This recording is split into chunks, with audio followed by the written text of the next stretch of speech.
നമസ്കാരം. മലയാള മാസത്തിലെ ആദ്യത്തെ വെള്ളിയാഴ്ചയാണ് മുപ്പട്ട വെള്ളി എന്നറിയപ്പെടുന്നത്. മകരമാസത്തിലെ മുപ്പട്ട വെള്ളി ഒക്ടോബർ 18 വരുന്നത്. ലക്ഷ്മി ദേവിക്ക് അതീവ പ്രാധാന്യമുള്ള ദിവസം കൂടിയാണ് ഇത്. ഈ ദിവസം ലക്ഷ്മി ദേവിയെയും ഗണേശ ഭഗവാനെയും ഭജിക്കുന്നത് വഴി സാമ്പത്തിക ദുരിതങ്ങൾ ജീവിതത്തിൽ നിന്നും ഒഴിയും എന്നാണ് വിശ്വാസം.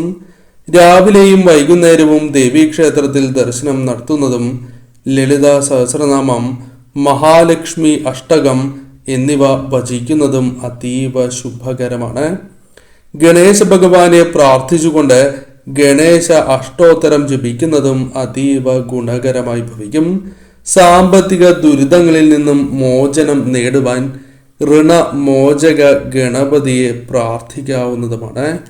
മുപ്പട്ട വെള്ളിയാഴ്ചയും ചില പ്രത്യേക കാര്യങ്ങളും ലക്ഷ്മി പൂജയെല്ലാം ചെയ്യുന്നത് ധനത്തിനും ഐശ്വര്യത്തിനും അതീവ ശുഭകരമാണ് എന്നാണ് വിശ്വാസം.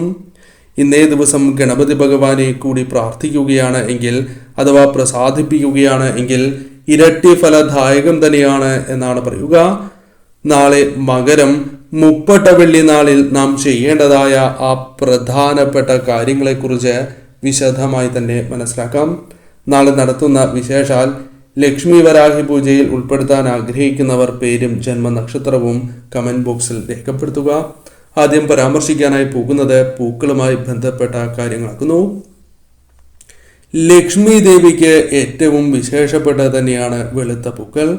കൂടാതെ പാൽപായസം, പുഷ്പാഞ്ജലിയും എന്നിവ ഇന്നേ ദിവസം നടത്തുന്നത് നിങ്ങളുടെ വീടിന്റെ ഉയർച്ചയ്ക്കും സമ്പൽ സമൃദ്ധിക്കും സഹായകരം തന്നെയാകുന്നു.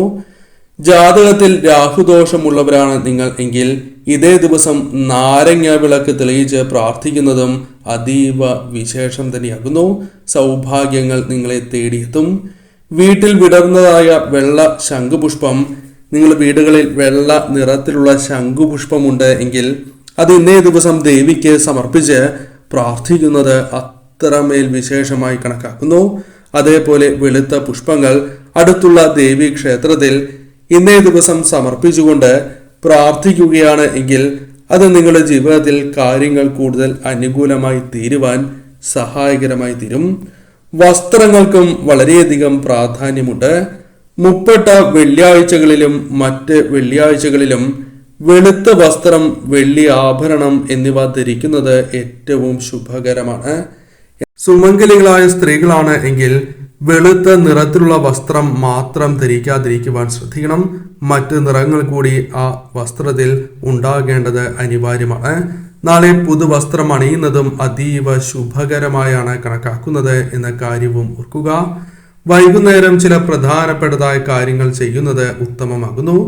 ചുവന്ന പട്ട്, ചുവന്ന ശുഭവസ്ത്രം എന്നിവ വിളക്കിന് താഴെയായി വിരിച്ചതിന് ശേഷം വിളക്ക് തെളിയിക്കുന്നത് ഏറ്റവും ഉത്തമമാകുന്നു.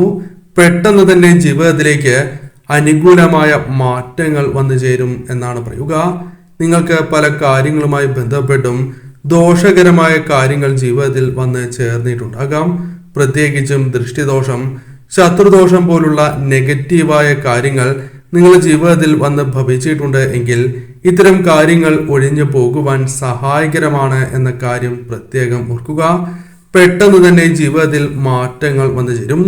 അതിനാൽ ഇങ്ങനെ വിളക്ക് തെളിയിച്ചതിന് ശേഷം ലളിത സഹസ്രനാമം നിങ്ങൾ ജപിക്കുകയാണ് എങ്കിൽ, ഉരുവിടുകയാണ് എങ്കിൽ ഇരട്ടി ഫലദായകമാണ് എന്ന കാര്യവും പ്രത്യേകം ഓർക്കുക. ഇങ്ങനെ പ്രാർത്ഥിക്കുകയാണ് എങ്കിൽ നിങ്ങളുടെ മനസ്സിലുള്ള ആ ആഗ്രഹങ്ങൾ നടക്കുവാനുള്ള സാധ്യത വളരെയധികം വർദ്ധിക്കുന്നതാകുന്നു. ഗണപതിയെ പ്രീതിപ്പെടുത്താനായി ഗണേശ അഷ്ടോത്തരം ഇന്നേ ദിവസം ജപിക്കുന്നതും അതീവ ശുഭകരമാണ്. കടബാധ്യതകൾ നിങ്ങൾക്കുണ്ട്. കടബാധ്യതകളാൽ പ്രയാസങ്ങൾ അനുഭവിക്കുന്നവരാണ് എങ്കിൽ ഋണമോചക ഗണപതി വന്ദനം എന്നിവയും ഏറ്റവും ഉത്തമം തന്നെയാകുന്നു. കൂടാതെ ഗണപതി ഭഗവാനെ പ്രീതിപ്പെടുത്തുവാൻ ഗണേശ അഷ്ടോത്തരം, കടങ്ങൾ മാറിക്കിട്ടുവാൻ ഗണേശ ഭഗവാനെ ഋണമോചക ഗണപതി വന്ദനം ജപിക്കുന്നതും ഏറ്റവും ഉത്തമമാണ്. ഭഗവാന്റെ അനുഗ്രഹം നിങ്ങളിൽ വർദ്ധിക്കുകയും കടബാധ്യതകൾ ഒഴിവാക്കുവാനുള്ള വഴികൾ നിങ്ങൾക്ക് മുൻപിൽ തെളിയുക തന്നെ ചെയ്യും. അതിനാൽ തീർച്ചയായും നാളെ ഈ മന്ത്രത്തിന് അത്രമേൽ പ്രാധാന്യമുള്ളതിനാൽ തന്നെ തീർച്ചയായും നിങ്ങൾ ജപിക്കുക. ഋണമോചക മന്ത്രം നാളെ മുതൽ ജപിച്ച് തുടങ്ങുന്നതും അതീവ ശുഭകരമാണ്. കടബാധ്യതകളുമായി ബന്ധപ്പെട്ട പ്രശ്നങ്ങൾ നിങ്ങളിൽ നിന്നും അകന്നു പോകുവാൻ സഹായകരമായി തീരും. കൂടാതെ 30 വെള്ളിയാഴ്ചകളിൽ മഹാലക്ഷ്മി അഷ്ടകം ജപിക്കുന്നതും ഏറ്റവും ശുഭകരമാണ്.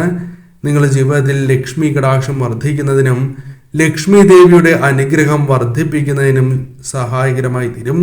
എന്നാൽ ശരീരശുദ്ധി വരുത്തിയതിനു ശേഷം നിലവിളക്ക് തെളിയിച്ച് നിങ്ങൾക്ക് ഇപ്രകാരം പ്രാർത്ഥിക്കാം. ഇനി അഥവാ ക്ഷേത്രത്തിൽ ദേവീക്ഷേത്രത്തിലിരുന്നാണ് ഈ മന്ത്രം ജപിക്കുന്നത് എങ്കിൽ അത് ഇരട്ടി ഫലദായകം തന്നെയാകുന്നു. അതിനാൽ തീർച്ചയായും നാളെ ക്ഷേത്ര ദർശനം നടത്തുമ്പോൾ കുടുംബാംഗങ്ങൾ ഒരുമിച്ച് ദർശനം നടത്തുവാൻ ശ്രമിക്കുക. ഒരിക്കലും തിരക്കിട്ട് ദർശനം നടത്തരുത്. അല്പസമയം ക്ഷേത്രത്തിലിരുന്ന് മന്ത്രങ്ങൾ ജപിച്ചതിന് ശേഷം മടങ്ങുന്നതാണ് ഏറ്റവും ശുഭകരം. അതിനാൽ ആ കാര്യത്തിന് പ്രാധാന്യം നൽകുക. കൂടാതെ നാളെ ദേവീക്ഷേത്രത്തിൽ ദർശനം നടത്തുമ്പോൾ ഞാൻ ഈ പരാമർശിക്കുന്ന വഴിപാട് കൂടി നടത്തി പ്രാർത്ഥിക്കുന്നത് നിങ്ങളുടെ ജീവിതത്തിൽ സൗഭാഗ്യങ്ങൾ ഇരട്ടിക്കുന്നതിനും ശത്രുദോഷം അല്ലെങ്കിൽ ജീവിതത്തിൽ വന്നു ചേർന്നിരിക്കുന്ന ഏത് പ്രതിസന്ധികളെയും തരണം ചെയ്ത് മുന്നോട്ട് പോകുവാൻ സഹായകരമായി തീരും. ലളിത സഹസ്രനാമാർച്ചന ഏറ്റവും ഉത്തമമാകുന്നു. കൂടാതെ കടും പായസ വഴിപാട് നടത്തുന്നതും വിശേഷമാണ്. അതിനാൽ ഇന്നേ ദിവസം തന്നെ വിളിച്ച് ഷീട്ടാക്കുന്നത് അതീവ ശുഭകരമാണ്.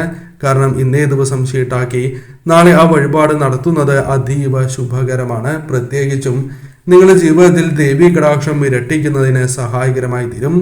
ശത്രുക്കളുമായി ബന്ധപ്പെട്ട ദോഷകരമായ ഫലങ്ങളെ പോലും തരണം ചെയ്യുവാൻ നിങ്ങൾക്ക് സാധിക്കും. നാളെ ദേവീക്ഷേത്രത്തിൽ ദർശനം നടത്തുമ്പോൾ മുൻപ് പരാമർശിച്ച പുഷ്പങ്ങളാണ് എങ്കിലും അല്ലെങ്കിൽ വീടുകളിൽ വിടർന്ന പുഷ്പങ്ങൾ ദേവിയുടെ നടയിൽ സമർപ്പിച്ച് പ്രാർത്ഥിക്കുന്നത് അത്രമേൽ ശുഭകരമാകുന്നു. കൂടാതെ നാളെ വീടുകളിൽ വിളക്ക് തെളിയിക്കുമ്പോൾ ഈ കാര്യങ്ങൾ കൂടി ശ്രദ്ധിക്കുക. നെയ്വിളക്ക് തന്നെ തെളിയിക്കുവാൻ പ്രത്യേകം ശ്രദ്ധിക്കണം. സാധിക്കുന്നില്ല എങ്കിൽ നിങ്ങൾ തെളിയിക്കുന്നത് പോലെ തന്നെ തെളിയിക്കുക. സാധിക്കുന്നവരാണ് എങ്കിൽ നെയ്വിളക്കും അത് ഭദ്രദീപം തന്നെ ആയിരിക്കുവാൻ പ്രത്യേകം ശ്രദ്ധിക്കുക. അതോടൊപ്പം ഒരു ഏലയ്ക്ക് കൂടി ഇട്ട് വിളക്ക് തെളിയിക്കുക. ഇപ്രകാരം തെളിയിക്കുന്നത് ആ വീടുകൾക്ക് സൗഭാഗ്യവും ലക്ഷ്മി കടാക്ഷവും വർദ്ധിക്കുന്നതിന് സഹായകരമായി തീരും. കൂടാതെ നാളെ ദേവിക്ക് മുൻപ് പരാമർശിച്ച വസ്തുക്കൾ സമർപ്പിച്ച് പ്രാർത്ഥിക്കുന്നതും അതീവ വിശേഷം തന്നെയാകുന്നു. കൂടാതെ ഈ സമയം പ്രത്യേകിച്ചും ഒരിക്കലും കലഹങ്ങൾ പാടില്ല എന്ന കാര്യം ഓർക്കണം. കൂടാതെ ശരീരശുദ്ധിയും മനഃശുദ്ധിയും അനിവാര്യമാണ്. മുതിർന്നവരുടെയും കുട്ടികളുടെയും മനസ്സ് വിഷമിപ്പിക്കാതിരിക്കുവാൻ പ്രത്യേകം ശ്രദ്ധിക്കണം. തർക്കങ്ങൾ തീർച്ചയായും ഒഴിവാക്കുക.